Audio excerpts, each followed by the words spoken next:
everyone.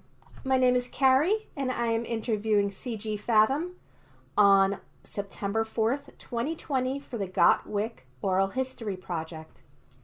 This interview is being conducted and recorded in a private Discord chat.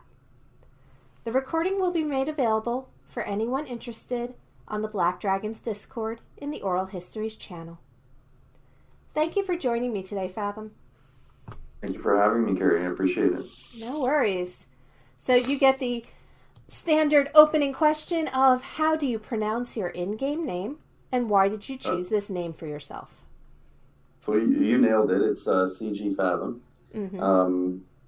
It's a name I've had for a while. It probably goes back when I was a kid, a teenager, playing video games. I had the kind of screen name Fathom for the longest time, and then when I was playing, I used to play a game called StarCraft. Oh, I know StarCraft. Okay. And then StarCraft 2 came out, so I was Fathom on StarCraft, and then StarCraft 2 came out, and there was all those ladders and all the competitive kind of gaming that came across that, and I actually joined a competitive gaming team called Cyrex Gaming, and so I had the screen tag CGFathom, and it kind of just, I've kept it since because it just made sense, and so that's it.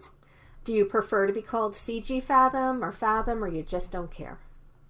Fathom's probably the one that I kind of respond to more, just because it was always my screen name, and CG's kind of just the gaming club that I was in. So Fathom's probably better, but it doesn't matter to me. I'll respond to anything, really. Okay, Bob. So, when did you start playing WiC? I was trying to. It's kind of funny. I've been following the oral histories as you've kind of been putting them out, and I listened to. I guess the first one I listened to was the Kynaston one. It kind of flagged for me in the Chronicles, and then I went to YouTube and watched it, and then I was listening to her. It's been a long time since I've heard her voice, and I was trying to remember when I started playing, and I probably think it's got to be sometime back in the beginning of April of 2019. Makes sense to me. Probably right around the formation of K9. So I kind of loaded in and was auto-populated into K9, which was my first kingdom, and it would have been right around that time. So I want to say April of 2019. Okay.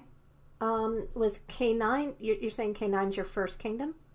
Yeah, it was where I started. I kind of I clicked one of those, I guess, boxes. I was kind of really into Game of Thrones, and season 8 was coming out, and so I was rewatching the seasons, and I used to be really big into a Facebook game that I played, and so I think there was an advertisement or something that came up on Facebook, and I kind of went in through my Facebook account and clicked into it, and ended up on K9, and kind of the rest is history from there. I gotcha. Okay. Yeah, because I was going to say, how did you first get interested? But that makes sense. So, do any family members or friends play with you? Not really. I think the only people that know I actually play the game are my wife and kids. And I was saying that it really is because I kind of section time off to make sure that I'm here for events for the team that they know. Otherwise, I probably wouldn't have told them either. The only people that really know that I play are the people that I play with, who I've met through the game itself. But nobody in real life that I know that plays. Okay, so you can tell me, it's none of my business, but how does that impact things for you?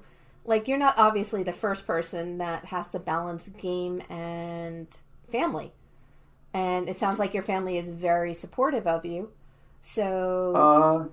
yeah, I have 3 kids, and so they're younger. So, we have lots of things that we do. But once in a while, when there's an important event coming up or something like that, I will quietly excuse myself, and my wife will cover for me, or we will make sure, if it's an important thing in the game where I feel like our team's kind of relying on me to be there, then I will we'll plan things around it. But I always set aside time to spend with my kids and with my wife, so that they know that I haven't forgotten about them for the game. But I have a lot of kind of freedom just in terms of time frames, we usually do our events in the afternoons for me. Right.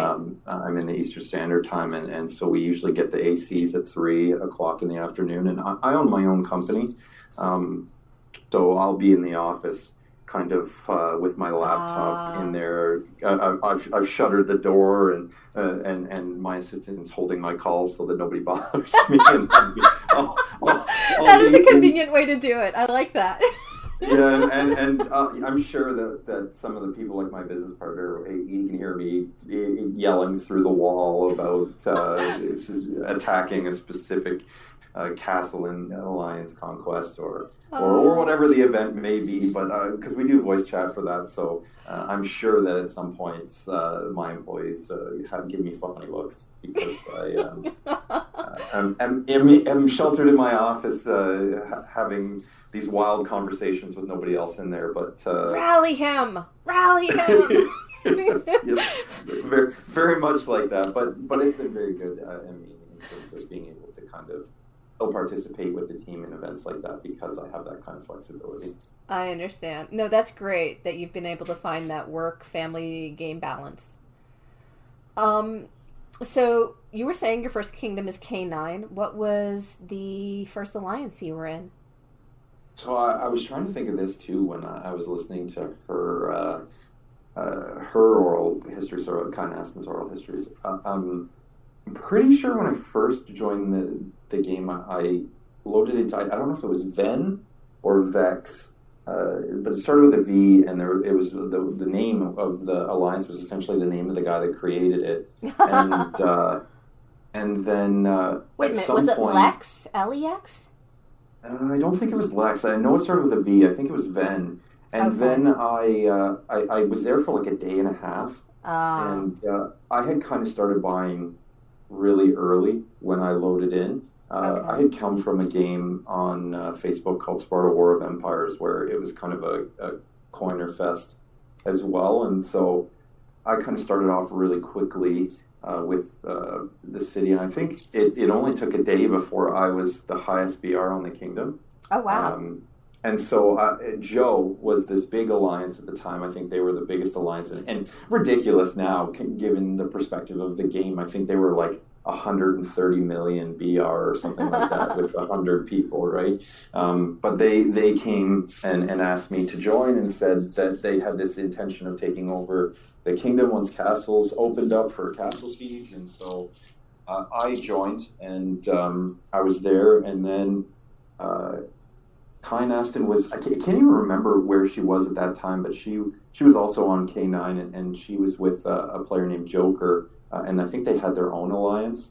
Mm-hmm. And then at some point she merged with Ven, and it became KS9.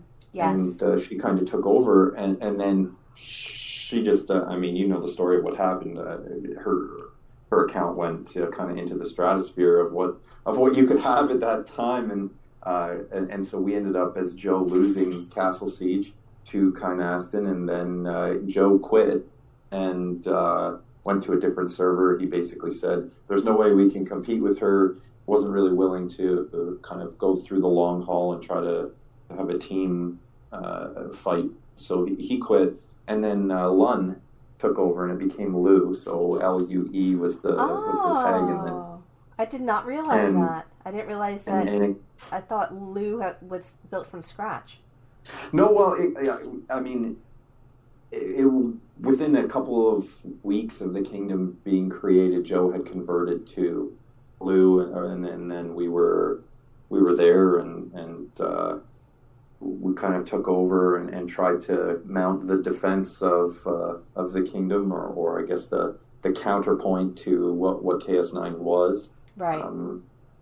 And that kind of led to this wild race to T4 between Kynaston and I, and this constant raiding of each other's hives. And I would raid their hive and then bubble and go to sleep, and then I would wake up to find that she had come back to our hive and raided our hive. And we're essentially felt like trading gold amongst each other over and over again, just to see who could get to T4 first. So what happened from then? Because you did not end up on different sides for very long. Yeah, well, so I mean, there was this.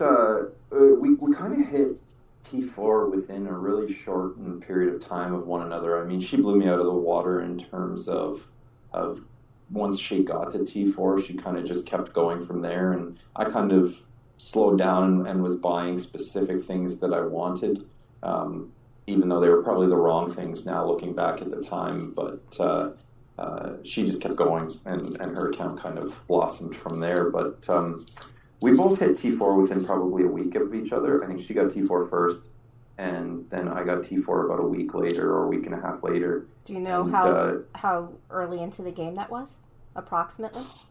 I want to say it was like 12 or 13 days after I started playing. Maybe less, but it was pretty close to that. Okay. It was way before. So I had T4 before May. Okay. Maybe just after the start of May. So I think in terms of timeline, I think I probably started playing late in April of 2019. And then probably by the second week of May, I had T4. And then when I had found those screenshots or those reports from long ago, I think they're from May 19th. Okay. And that was the day that I kind of felt I had enough T4 that I could unbubble and see what happened. Right. So it took a while. I mean, it was such a shock. I think it was such an output of resources to get to T4 in such a short period of time. And then I think it was a real kick in the teeth that I don't think any of us were prepared for about how much T4 cost in terms of resources. I mean, the gold jump from T3 to T4 was just astronomical, and I was shocked, and we just, as Lou, as a group, were kind of funneling gold to me to try to get me to T4 so we could compete. And then the shock was that we thought it would be over. Once we got to T4, we'd be there, and then I could build the T4 troops, and it would be pretty easy because they were kind of going to be in line with what T3 cost, and then get there and kind of get a kick in the gut of how much they actually cost and how long they take to build. So it took a while after I got to T4. I want to say like a week, maybe 9 days before I was comfortable with the number of T4 that I had to unbubble. I think by the time I unbubbled, I had about 1.2 or 1.3 million troops. Which is crazy at the time. I thought I was in a position that I could unbubble and not get run over by Kynaston. Mm. And it turns out that I still got run over. I won all of the fights, but I think she really just didn't care. I mean, she was in a position where I felt I had to end up. I ended up just random teleporting for probably an hour to avoid continuing to fight her because she just kept hitting me. She lost her lord on the first attack, and then she just kept going until she filled my hospital and until she started killing my troops. And it was so fast. I mean, she was sending so many attacks that I couldn't heal the hospital out. So I just started random teleporting all over the map because I couldn't get the hospital healed fast enough before she teleported onto me because she knew where I was because I had her lord. So right. It was an hour of me random teleporting around the map until she stopped chasing me, where I just had a full hospital and I just really didn't want to lose any more troops. So that was kind of the first real throwdown that we had, her and I. Before that, it had just been us fighting each other's hives, really us fighting each other's teams. Then probably, I want to say maybe 3 weeks after that, getting closer to June, or maybe going into June, where two other players in Lou who were really good friends of mine, one was BOF, the other one was Randy Ron, both hit T4 on the same day. And so we were in a position where we now had 3 T4 players to go against Kynaston, because I don't think at that time KS9 had any other T4 players. They might have had a few people close, like Gontrander and Oberon. I'm not sure where they were or whether they were close. So we kind of felt that we were going to have the upper hand in the upcoming castle siege.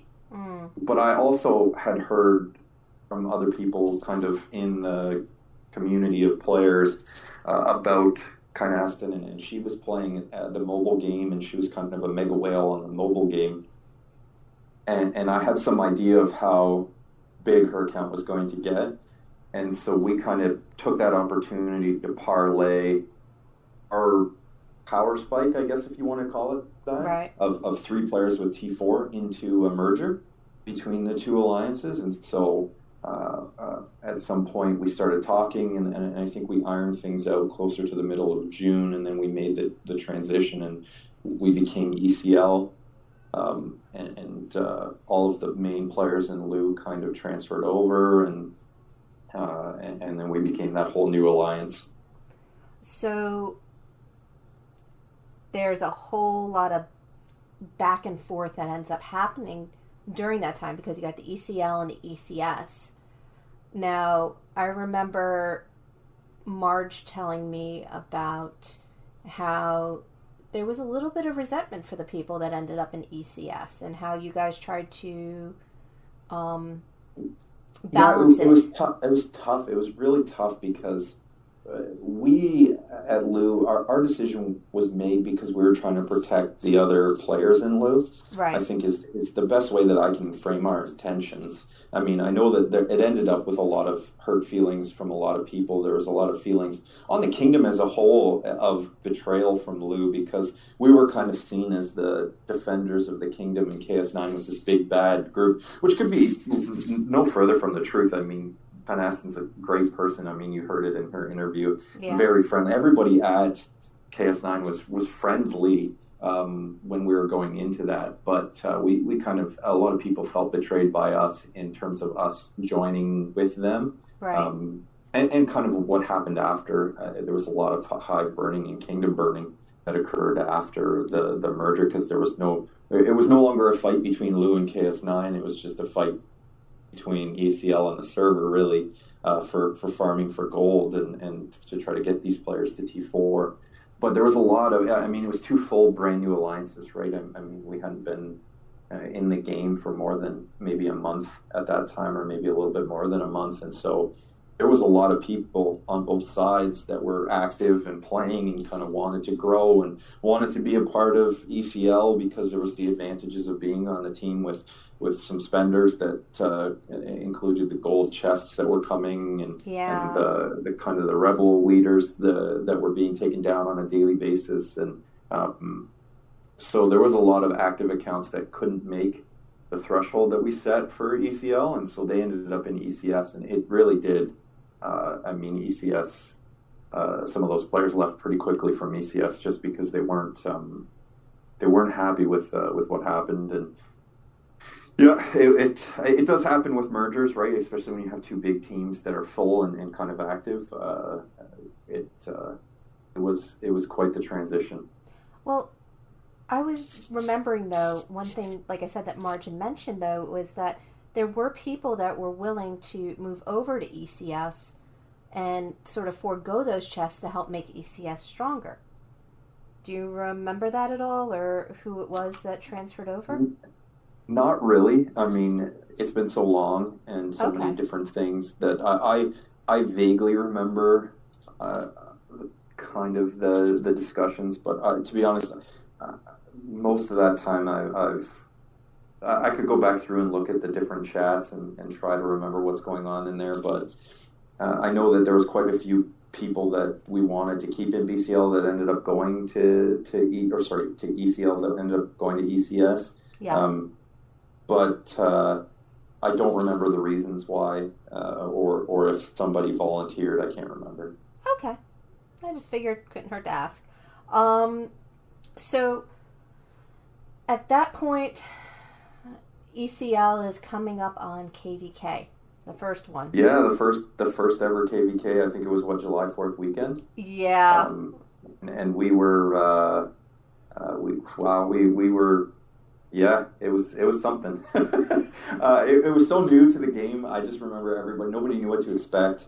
I was concerned. I mean, there had been a lot of problems in previous kind of fighting with the different hives before we joined and became ECL about even just the game servers. I mean, in that fight with Kynaston initially, where I was teleporting all over the place, we were lagging out. The game was freezing. It had the big wolf on the middle of the screen. And after talking to Kynaston, it was basically the same on her end when she was trying to attack me. She had not realized, I think, that she lost her lord initially just because of how bad the game was kind of handling.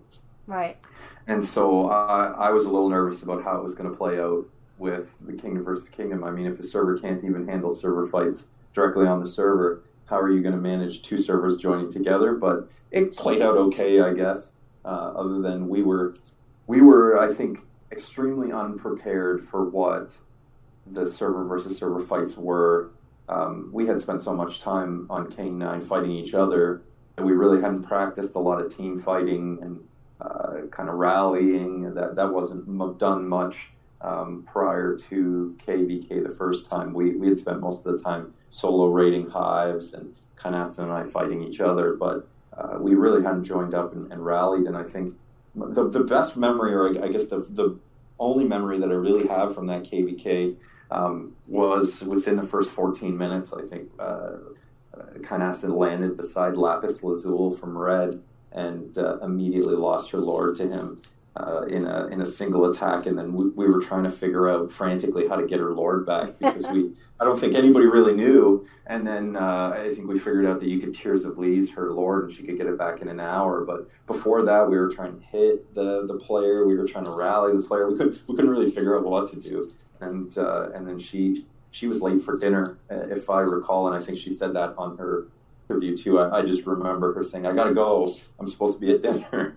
And she had Tears of Lees to her lord, and she said she was going to come back after dinner and kind of pick up where we left off. But I think we got handily trounced in that KVK. I think we lost by a couple of billion points or something crazy like that, just because of how unorganized we were. And I think we really realized that. And with what was his name, Godiva and Thomas Molina coming over shortly after KVK on like a kingdom visit.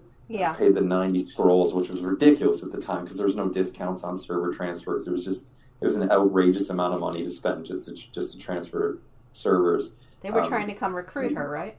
Yeah, but I think we realized that we needed to figure out how to play this game. I gotcha.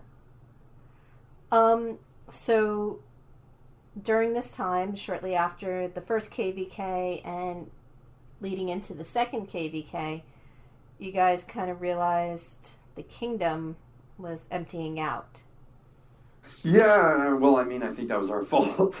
Yeah. I think it was our fault for two reasons. One, I still have a lot of regret, I think, from our perspective as Lou for abandoning the players that we did in terms of both the merger and those players that went to ECS, but also the rest of the different alliances. We kind of left them out to dry and then turned around and when we were friends at one point, we turned around and started burning them for gold, and it left a lot of bad feelings, I think, with a lot of those alliances. And then after we got handily crushed in that KVK, a lot of alliances went, "This isn't worth it. You can't even win a KVK, even though you're burning us 24/7.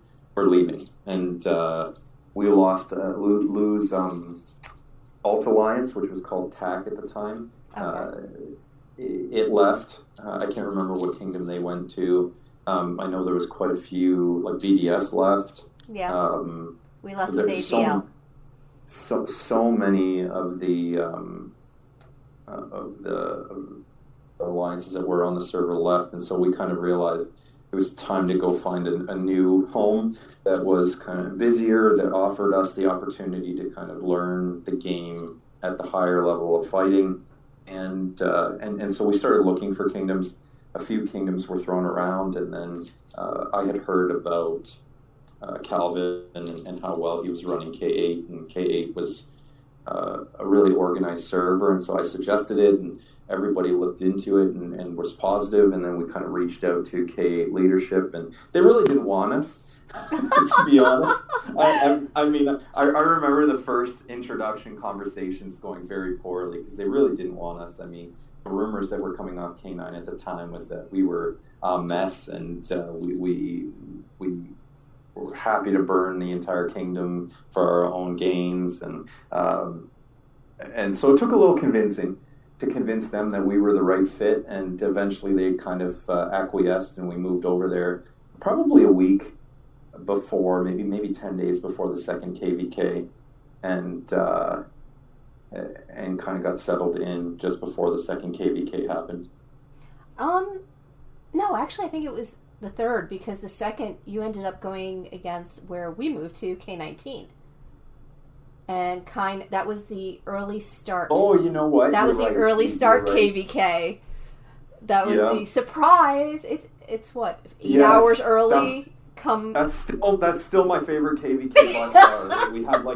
We had like what, 23 hours left on the timer, or 25 hours left on the timer, or something like that, and then reset hit at, I think daylight savings time made it 7:00 p.m. Eastern time, my time, and then all of a sudden there was a 30-minute timer, and or it might have been 8 p.m. Eastern time. I'm not 100% sure, one or the other. I just remember I was I was spending time with my kids. I knew that I had to kind of set aside time that following day for when KVK was supposed to start, and surprise, it was a Friday night that it started, right?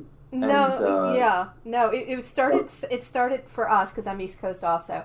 It started early Saturday morning instead of the Saturday evening that we were supposed to have it. Yeah, it started at noon, I think, for us. And then all of a sudden, the timer's up, and I'm getting pinged like crazy on Discord, and my phone's blowing up, and I'm like, I don't know what this is. There's got to be an emergency or something. So I flip on my phone, and it's the Discord channel. KVK is starting in 12 minutes. So I think I was out. I think I ended up having to drive back home and apologize to my family while I tried to log in for KVK and kind of get situated. And my only recollection, my only memory of that KVK is the giant, colossal mistake that I made right at the end of my night. So I think I was supposed to be doing something. I think I was supposed to be doing something later on that evening, and so I kind of had this truncated time that I wanted to play, and I started playing. We started fighting. We were doing okay. I was an okay account at that time. I think I was in the top 100 in the world for BRs at the time, but I'm not 100% sure. And I was fighting, and then I was ready to kind of tuck it away and bubble myself and kind of go about what I was doing. But I was pretty inexperienced in fighting at that time. I mean, inexperienced in fighting with against a coordinated opponent, I think is probably the best way of putting it. So I teleported back to Cashley Rock. I remember it being Cashley Rock on K9. Yeah. And I had a minute left on, less than a minute. No, sorry, 2 minutes. I had 2 minutes left on my bubble, on my fervor, before I could bubble, and I sent out gatherers. And I don't know if I can swear, but I shit you not, within seconds, Banana, United 16, and somebody else from ATD landed beside me. And they all hit me at the same time. And I went from, I think, like 184 million BR down to like 130 relatively quickly. I mean, there was probably, by the time I could recall my gatherers back in and bubble, because I also couldn't bubble when I sent out gatherers, which, I mean, I should have known, but I didn't. And so I'm trying to bubble, and it's saying troops are deployed, troops are deployed. So I have to recall all my gatherers. I'm trying to speed them back, and I'm trying to get a bubble up, and fervor has just worn off. And by the time, I think I end up losing like 800,000 troops by the time I finally get the bubble on, which is a painful lesson to learn, but whatever, it was my fault. A learning experience, right? And so that's the only memory that I really have of of that second KVK, our last KVK on K9, was that experience, and then it certainly, I was like, oh crap. So you are now on K8, and Yep. how long were you on K8? Because you ended up retiring at one point. Yeah, so I mean, we move on to K8. We have that KVK, goes okay. I believe that we win, if I'm not mistaken, but I could be. I can't really remember. And then right after KVK, BLT joins the server, and Burgle was at that time this unknown-ish player from Right. the United States that had 1.5 billion BR, pretty ridiculous stats. Came with a very organized, coordinated team, and they wanted to fight, and we were losing initially. Well, I don't want to say we were losing, but it went back and forth. But I wasn't playing a lot. I had a lot of things going on kind of in my real life and personal life at the time, so I couldn't dedicate as much time as I normally would to playing. And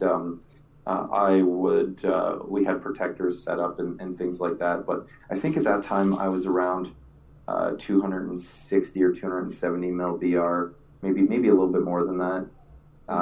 And at one point I couldn't get on for whatever reason. I think that I had just gotten back from Cuba, and I couldn't get on. It was at the beginning of June, and maybe middle of June. And my bubble popped, and the protector that I had set didn't bubble me again. Oh. And so I got rallied, and I got zeroed, and I came back and was like, well, shit. Excuse my language again, but Nope, it's all good. I lost, I think at that point I lost like 6 million troops or something like that. And Ooh. I was down to like 189 or 200 million BR. And I was like, well, I could dedicate the money and the time to rebuilding, but I just really I'm not playing that much anymore. And at the same time, on the other Facebook game that I was playing, which funny enough, I think Nordman, NDM, was one of the alliances that came from Sparta War of Empires. I knew Rum Runner from that game. I'd heard of him, and when they showed up, I knew who they were because of that game. I think Rum Runner had played Sparta War of Empires before.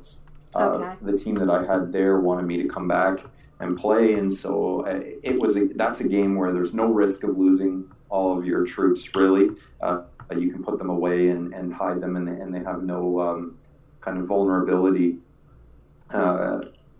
when they're tucked away. And so I had tucked all of my troops away on that game and kind of said, sure, I can come back more casually and play that game a little bit on the weekends, and I don't really need to dedicate so much time, and I don't have to log in every day to make sure I'm bubbled. And Right. so I just kind of walked away from this game. I can't really remember exactly when. I've gone back in chats to try to find it, but it's sometime in early July or mid-July, maybe going closer to later July, that I just kind of stopped logging in. And I didn't touch this game again for 5 months. Wow. I want to say the next time that I logged in to this game was probably sometime in late December 2019. Okay. And that was just to see what was going on, if my account had disappeared or what was happening. Right. I had started talking to Via on Discord. Via was the leader of TAC, the old Blue Academy. Right. And so I had been talking to her about the game, and she said that if I'd ever considered coming back and playing, that they had a kind of a more friendly, less competitive environment, where I didn't have to kind of jump right back into the war with an account that wasn't ready to fight and had missed 5 or 6 months of the game. And so I kind of decided that I would think about it over the Christmas holidays. I think at that point in time I was away. I think our family went away up to like a wintry resort kind of place, and I spent some time thinking about whether or not I really wanted to come back and dedicate more time during the week and more money to this game, and I really didn't know where I would be, right? I mean, in a game like this, 5 months is a long time when it comes to I mean, even for free to play, the game just takes time, right? And if you Yes. can dedicate that time to the game, you're going to advance your account. So missing 5 months of that time is a significant kind of disadvantage, and I just didn't know if I could come back and even play at a level that I would want to play. I'm a fairly competitive kind of guy, and so to come back and not be able to compete would have really kind of bothered me. So Especially after all the time and stuff you put into it. So yeah, and so I was worried if I come back, am I really even going to be able to play? I mean, I knew I wasn't going to be able to play with the people like Kynaston or any of the top accounts unless I wanted to sink $100,000 or something like that into the game, and I just wasn't interested in doing something like that. right. So it was a question of whether or not I could come back and compete, and kind of still get that competitive edge and have that fun without having to sink $100,000 in. And I kind of looked around, I poked around. I think probably right after Christmas, around December 28th or 29th, and logged back in, checked things out. There was so much stuff in the game that was so confusing to me when I first came back. I was just like, what's the tavern? What are these VIP benefit package thing with this Commander Seg? Who is this guy? He's got nothing to do with Game of Thrones. What the hell? Just all of these dragons now have dragon skills. Just everything was just so different than when I left it that I kind of went, I don't think this is for me. Oh, okay. And I kind of walked away thinking, I probably won't come back and play. And then I talked to Via again, and she said, why don't you just try it? You don't even have to play frequently. Just come join the server, see if it's fun, see if you can kind of get it back into it, and we can help you if you need resources, whatever you need. By all means, we'll help you. Just come back. It's fun. The group that we have, the core group that we have here is fun. Come back and try it out. And so I think probably the first week of January, maybe January 7th, 8th, or 9th of 2020, I finally logged back in. At that time, the alliance that I'm in now, which is VCH, which is Via's alliance, it's kind of the former Lou Academy TAC that's been converted into this bigger alliance. Okay. So I get the scrolls and I transfer to K22, and I had come back, and so I tagged back up with BCL at the time. Oh, okay. I guess they had brought Burgle over, and they had become BCL. I missed all of that. I wasn't really involved in that. But I tagged back up. They were kind enough to say, hey, if you're coming back to the game, we can let you back in. And so I had spent a couple of days kind of stealing their alliance boxes and getting those benefits. And I moved over to K22, and everybody, I think, crapped themselves. And I really didn't understand why. I know now. So picture it, this random 200 million at the time, 200 million BR account from BCL drops on your kingdom unannounced. I think everybody poops their pants at that point. So everybody's messaging me, trying to figure out what's going on. I'm not really responding because I'm kind of still not sure if I'm going to play anymore. And eventually, I end up untagging from BCL, and I tag back up with VCH. I hadn't even played AC at that point. I guess I missed the first season or maybe the first 2 seasons of AC, so I didn't even know what AC was. I didn't know how to log in to the kingdom. I didn't to the AC battlefield. Like, I didn't know how to join it. It was all a very kind of interesting learning curve. For the first, I think, I want to say like 3 or 4 weeks, I didn't even look at the tavern. Like, I knew it was a building in the city, but I never clicked on it. I didn't know what it did. I didn't want to spend or waste my time kind of upping tavern stats and feeding these commanders that I'd already unlocked. The whatever, the different items. So Yep. I was like, this is a stupid portion of the game. I'm not going to do it. I was kind of half in still, but it kind of just, it really grew. I mean, the core group of VCH players are fantastic. They're a great community, kind of a really great tight-knit family. A lot of them are originals that came from TAC, from the Lou Academy, that have just stuck around and never left, and kind of grew their accounts together, and they're a really close-knit team. And so I kind of started getting worked into the team and talking more on Discord and kind of getting more involved. And then I was back. I was sold. Sucked back in. The crack addiction hit me again, and so I was gonna say, Via kind of dope dealed you there. Yeah, and yeah, Via was my new crack dealer. It wasn't Kynaston anymore. It was Via. He means it out of love, Via.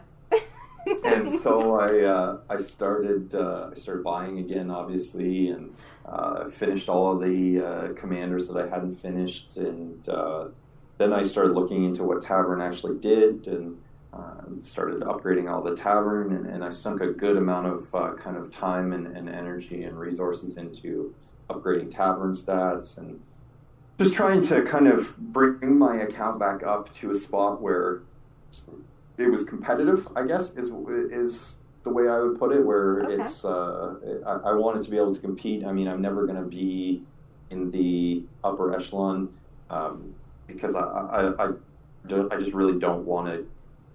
So, you are currently on which kingdom now? You're in VCH. Which kingdom is that? Kingdom 22. Okay, so K22.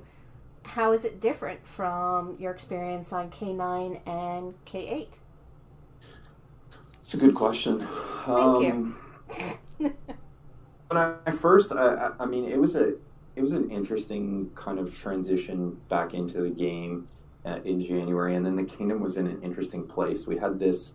I didn't kind of see the culmination or the build up to where it was when I kind of joined. Okay. So it's a really weird and interesting way to come into a kingdom, right? It's just I wasn't there when it was formed. I wasn't there when the current alliances came to be. I kind of just plopped myself right in the middle of it halfway through. But there was a larger Korean alliance called GKE, and they were kind of in control of the kingdom. They had bigger accounts than everybody else. I think when I joined the kingdom, they were in the 13, 14, 15 billion alliance power range, and that was when VCH was like 7 in power range, maybe 7.5. Unfortunately, I guess over the time, especially when COVID kind of happened, I think it hit Korea hard. And they were working, like the alliance members in GK were working extra hours, and they were really busy. And so some of them quit the game. Some of them kind of took hiatuses. And there was, unfortunately, a lot of accounts that I think that were in there that had a lot of fluff as well. A lot of units and not a lot of core components. And so there was a lot of high VRs, and K22 got invaded a ton from probably March through to June, July. Probably June is a better way to say it. I think the first one was SPV, when SPV was kind of breaking up. SPV sent or some of their players who were looking for merits to kind of advance their it's escaping me what it's called, but to advance their rank. I needed more merits, and so they joined, and they were hitting players, and they did a pretty good job of exposing the weaknesses that there were in the kingdom. And then the next few that came by kind of just drove it home. I think TNR with the Gucci Gang account came by the next and just obliterated everybody. I mean, Miller's alt account is just ridiculous, but and he's such a great player, right? And they're so organized, and there was just nobody here to respond, and nobody on K22 to respond, but really me, and there wasn't much I could do. And so GKE kind of just got hammered by TNR for a period of time, and Miller's was just handing out free PvP lessons pretty much every night.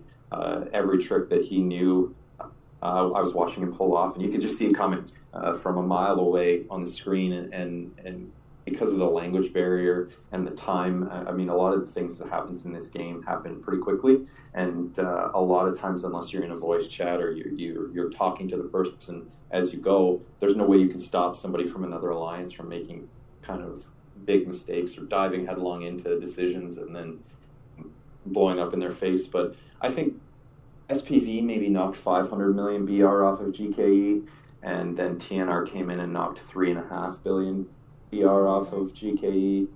And then the cracks started to form, really. And probably by around June or July, they were done. And so they were talking about leaving and moving. BDE, I think, was the last alliance to come by and take a run and clean up. I think they zeroed one of the players. Gojang was one of the bigger players on the server. I mean, he had a lot of units, and he was a pretty big, I call it merit pinata, but he was a pretty big one. And they came by and they zeroed him pretty quickly. And then he moved off the server. GKE moved over and kind of merged with Red on K18. Okay. So they're the new Red. That left the server without really anybody to take over, so we stepped in and took over. So VCH holds King's Landing right now. Oh, I didn't know that. ELE, Congratulations. Yeah, thank you. Yeah, well, it comes with its own headaches, right? Yes, it does. But ELE is another alliance that's probably about the same size as us. I think we're about 12 or 13 billion now. Maybe just a little bit over 12. We just had a couple of players leave. But and then ELE's around 11. And then Rue from K64 started kind of moving over, contacted us, wanted to move over. We were a little wary, I think, at first because of all of the constant fighting and the constant invasions because BRs were so high. So we've tried to cap BRs. I run a zero castle now intentionally low to ensure that we have kind of no real high BRs, so make it expensive to come. Right. So the top account on our server is actually a dead account that's not even on the map. It's an account that the GKE player quit months and months ago and kind of just disappeared into whatever purgatory those accounts go to. But it's still waiting showing for them up. to log back in again. But it's still there. It's still on. It's the rank 1 BR account on the server. Oh, geez. I keep my account intentionally below it just so that it's still super expensive to come. So that we get in. We haven't been invaded since. Okay. Hopefully it's working. But Rue's coming over now from K64, so that's been a really nice addition, kind of more activity on the server. We have a core group of alliances now on K22 that we can hopefully build from, and we'll see what happens and see where we go from there. Okay. So you covered a lot of information. I guess just to bring it more back to you versus like the kingdom histories and the alliance histories, what is your favorite part of the game now? Because it's definitely it had to have changed from when you first started, because we're talking about a huge shift in just the game itself from when you first started. Yeah, absolutely. I mean, KVK is my favorite event. I think right now I'm ranked 13th in the world on KVK points. It's the one event that I really enjoy. It's a chance to run around and do kind of crazy stuff and fight people. And I do really enjoy the PvP aspect. But at the same time, because of the way the mechanics of the server swaps work, there's also a lot of ability to avoid any really risky situations. Because you can just jump back and forth between servers if you get into a really tough spot. You can kind of time your fighting to ensure that you always have an out so you don't get rallied. And so with the introduction of this new dragon, it's going to be interesting to find out how that works, because if you get frozen in place for 30 minutes, it's going to require quite a different strategy. Yeah.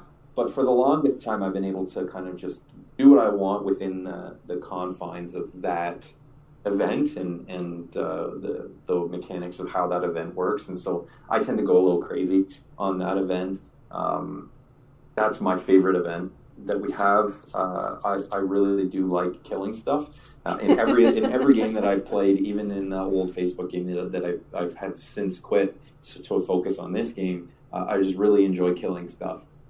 It's kind of the core component of this game that really kind of drives my competitive nature is to see those units die, whether it's my troops or somebody else's. It's all the same to me, really. So I really do enjoy KVK. So let's go over that a little bit. So you say that's the motivating factor, the battle, the troop death. What about it really gets you interested? Why that particular thing? I like the competition. I like to know where I stand amongst other accounts. I'm constantly pestering, like I'm in the BCL Discord, and I'm constantly pestering them. I'm sure they're sick of me at this point about kind of where stats are. I talk to some of the other players, get some advice on PvP from some of the players that I really respect and think are great at the game. But it's really the measuring stick, I think, for any of the players in this game is like, where do you stand on fighting? Where do you stand on PvP? Can you hit 200 million account and survive? Can you hit a 300 million account and survive? Right. Can you hit a 300 million account and zero them? Can you hit a 400 million account and zero them? So it's figuring out the thresholds. That I've kind of done from my account perspective has been to focus on increasing army size and increasing attack damage and learning how to be able to kind of run around and solo as many people as I possibly can. And so that's the part that really kind of gives me that dopamine hit, is to be able to jump beside somebody and try to zero them as quickly as I can. And I've been pretty successful. I don't lose my Lord very often. I think I've lost it a couple of times. I lost it to the Miller's ult. I knew I was going to, but I just had to know. The curiosity got the better of me on that one. I just had to know. I didn't even get the report. I got annihilated, so that was kind of a big letdown. But afterwards, I messaged Miller's and he sent it to me, so I was pretty happy about that. But yeah, that's really what drives me is the kind of where do you stack up amongst accounts, and how can you do the most damage that causes the most pain the other player. I mean, troops to me, Miller said it. I listened to a portion of Miller's interview as well too. Troops are the one thing in this game that you can just replace. Yes. I mean, it sucks and it takes some time and it takes some resources that you then have to dedicate to replacing them, but they're replaceable. And so if you play the game like they're replaceable, it's a lot of fun. And so that's really what kind of gets me going. So if that's what gets you going, what do you dislike the most? Whew. I dislike a lot of aspects of this game. So choose one. The one you dislike the most. They always ask that on the surveys, and I always bubble them. Training grounds pisses me off. Really? To no end. I think it's the stupidest thing that they put in the game. Why? I hate training it. grounds? I mean, you basically see the same commanders over and over again, and it's when the front three commanders get flipped around so that they're countering the front three commanders of the other person, that person wins. I mean, there's no real skill involved in training grounds, in my opinion. There's nothing, and it's such a small amount of diamonds. Once you have an account that can sit in the top 25 or 50 slots in training grounds, the difference between the diamonds is to me really marginal. So especially because I'm not a free-to-play player, I think I hate it. I find it to be, I just spam it as quickly as I possibly can. Now that they've put out that little book in your city that you can auto-complete stuff, I frequently autocomplete training grounds just because I don't care. I hate it. I hate training grounds. That's probably the one that I like the least. I kind of got that feeling at this point. Wow. I was not expecting. I figured maybe farming, like after all that experience with K9 and all the farming that you had to do for T4s, that would have been it. I just don't do it anymore. I mean, I buy enough packages nowadays, and I've done most of the research that I don't need the resources really. I mean, they don't go to much other than troops, and when you're running a zero castle, you don't replace the troops that often. Like I replace tier 3s now and some tier 4s during KVK, right, and that's it, right? So, I mean, and as far as resource output, I don't need it. So I don't farm. I mean, we have banks and hyper farms in VCH that we use. I sometimes will run low on resources after a KVK or in the middle of a KVK if I've messed up and I haven't prepared properly for it. Right. But most of the time, I'm sitting on anywhere from 500 to 700 million gold and a billion of each other resource, and I really am only replacing the troops that I killed during KVK or CS. K22 has a T3 only CS, kind of just like let's have some fun.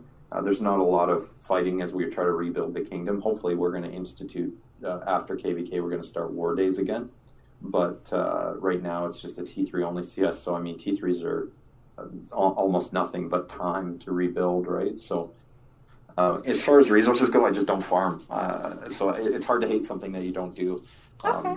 That doesn't really make up part of my gameplay. I think the last time I gathered was to complete the stage of Lord of Lords. That was the last time I've ever sent out gatherers, and I sent them out once, and that was it. Yep, nope, that's the only time I send gatherers out. There's no point after you have hyper farms. Yeah, I mean, I have my own personal bank that I send money, or sorry, not money, resources to from my account, my main account, so that I always am under the yellow, so that I can fill up the storehouses again. So I think I have a couple 100 million of everything, if not more, on that account. And I mean, there's just really no point in resource nodes, and that kind of leads into one of the biggest pet peeves I have is when people fight over resource nodes. Every time I log into Discord and I go into like a leaders chat or whatever it is, and I see people arguing about nodes, I want to punch a hole in my screen. I just can't. I don't understand why people get so heated about things that respawn for free on the map. It drives me insane, but some people take it really seriously. They do.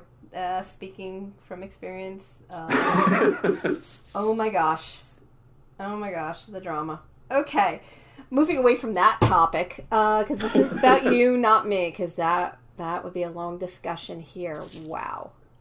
Mediation. Okay.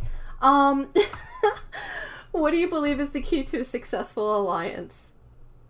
A really core group of people that get along well and participate and share ideas and just really become friends, I think it's really the reason why I'm back and I play again. I think that if VCH wasn't in the position that it was in with the core group of people that it had when I came back in January, I probably would have stayed till the end of January and then would have quit again. I mean, it truly is the group of people that you're playing with that make you want to come back and make you want to try hard and make you want to spend your money and spend your free time playing the game. And without those people, I wouldn't be playing for sure. Okay. Do you have a proudest moment in the game? I heard you ask this question quite a few times. This is one of my standards, yes. Because I think pride goes hand in hand because, like you were mentioning, that dopamine thing. So we all kind of get that rush from something in the game. Otherwise, we wouldn't be playing it.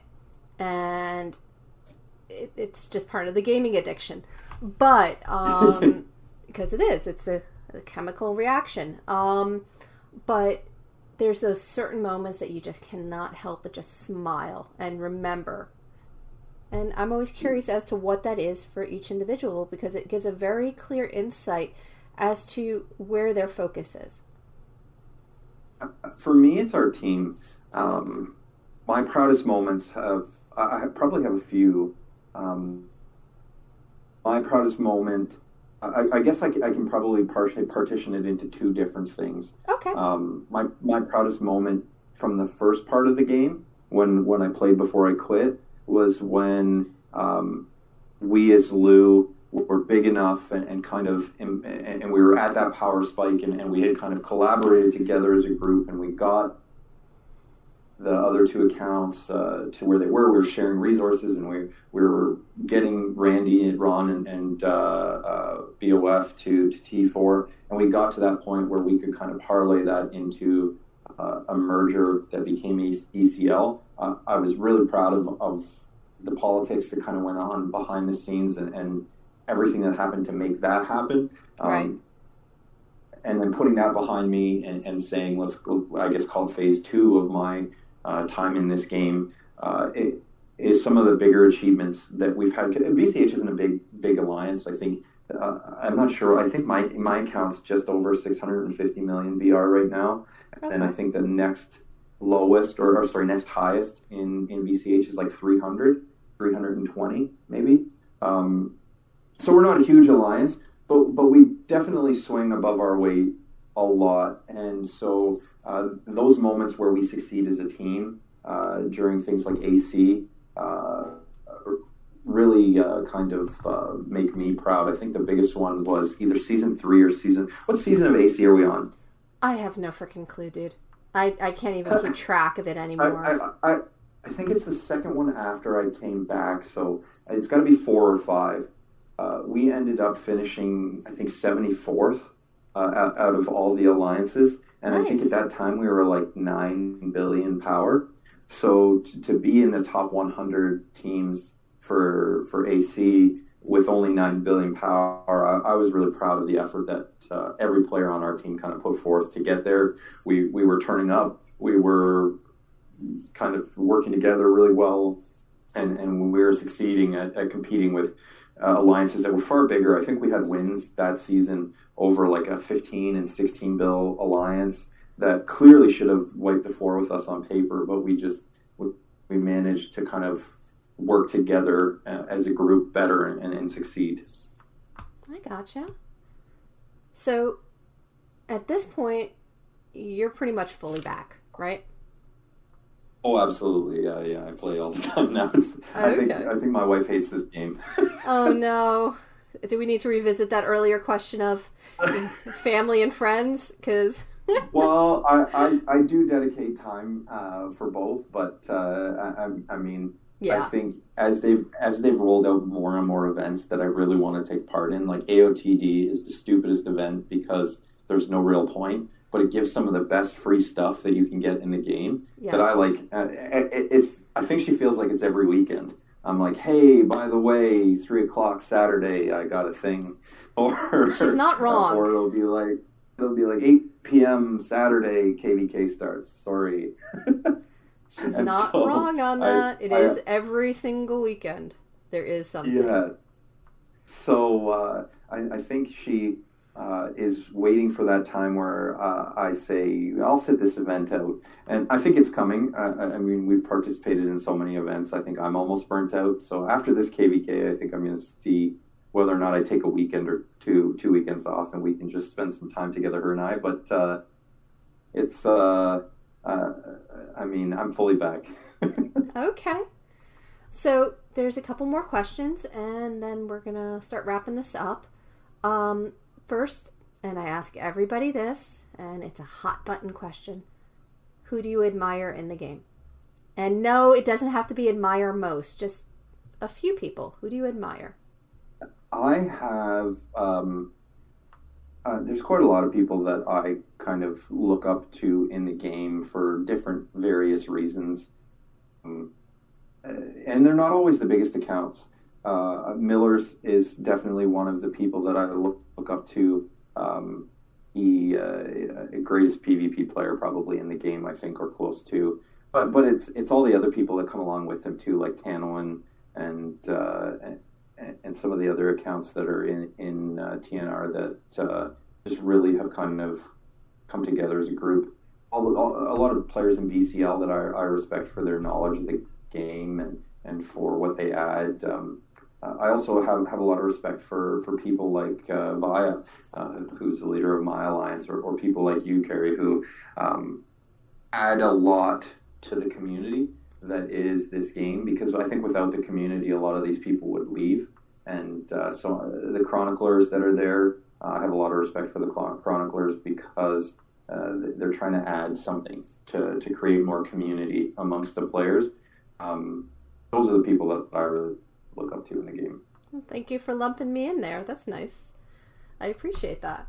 Well, I mean, I think this is quite the endeavor that you've undertaken, and I think that there's a lot of people who are very interested to follow where the oral histories go, because a lot of us have unique perspectives but shared experiences. Yes. And so everybody's kind of excited to hear what everybody else thinks, and it's also a walk down memory lane, right? For a lot of people who have interacted with Napoleon, or with Kynaston, or with Tokyo Rose, or with Miller's. I mean, they can kind of go back to those moments that these people are talking about in their mind, and remember where they were or what they were doing at that time. So it's quite the experience, I think. I am glad. I really hope this, initiates positive dialogue between people. There's too much animosity for pixels. So they're just pixels. And so at the end of the day, we're all playing a game, right? Yep. There's a person behind those pixels. Let's focus on that at times when you're just ready to rage. Now, if they pissed you off, then you can rage about the person, but the pixels, not so much. That's true. Okay, so we've been going on a while, so I'm going to go quick with the last parts here. Were there any special moments that you remember beyond that you've mentioned already? Something that really stands out to you that it's like, okay, this is cool. I'm going to remember this regardless of if I'm ever playing the game again. Yeah, I think the one match that we had in that AC season that I was talking about, to be quite frank, I can't remember the opponent, but we were down by 900 points with 4 minutes left to go, and we managed to take out the win, I think, with 1,400 points in the clear, and we were trying to figure out what to do and what to hit. And I think I actually ended up doing it, and without tooting my own horn, I think I solo hit one of their buildings like 5 times in a row, and I was much bigger at that time, I think, the account than the person holding it, and we managed to cap that building, and capping that building for the 3 minutes that was remaining, managed to secure us the win. We swung enough points our way, and so everybody was screaming in Discord because it was so close, and that's a big moment for me that I was, I'll remember that. That's awesome. No, that's definitely, like, I get it. That's a proud and special moment. Yeah, it was really good. Last question. So if there's one thing that you want people to remember about you, what would it be? Ooh. That's a really tough question. I want, if I were to quit the game again, which I probably won't, but if I were to quit the game again, I would want to be remembered as a player that was always trying to compete. No matter what, I'm competitive, and so I want people to think that I was always there for the fight, win or lose, and I was gonna hold my own as best I could. Okay. So, anything else you would like to share at this point? I think that's it. I mean, I'm kind of a talker, so I think I talked your ear off for a while. I don't even know how long we've been on. I don't know if there's a way to check that, but there is. I think we covered a lot of it. Yep, we covered a lot, but I just always want to make sure that you have the opportunity to share whatever it is that you want to. This is your history that you're sharing. No, I think I'm good. Okay. So then on that note, I'm going to say thank you very much for your time today, and I'm glad to see you again. And thank you so much. It was shocked to hear from you, but I'm like, I remember Sunspear. So, when you did the whole rename thing for a while, that was interesting. Yes, I did, yeah. And what was the name? What was the name? I think it was First Sword. Yes! And then I had the picture of Pharrell. It was my display picture. So right now I have, I use Sir Arthur Dane's Sword of the Morning as my display picture, because I really love the books. I really love the show. So I kind of really into some of the lore behind it. But yeah, it was Serial Pharrell, and I changed my name to First Sword. I remember that would always stick in my mind. Whenever well, I'll give you something that you'll always remember. There you go. Don't mess with Sunspear. All right, on that note, I'm going to say again, thank you very much for your time tonight, and I will see you in the game. Thanks so much, Carrie. All right, bye-bye. Bye-bye.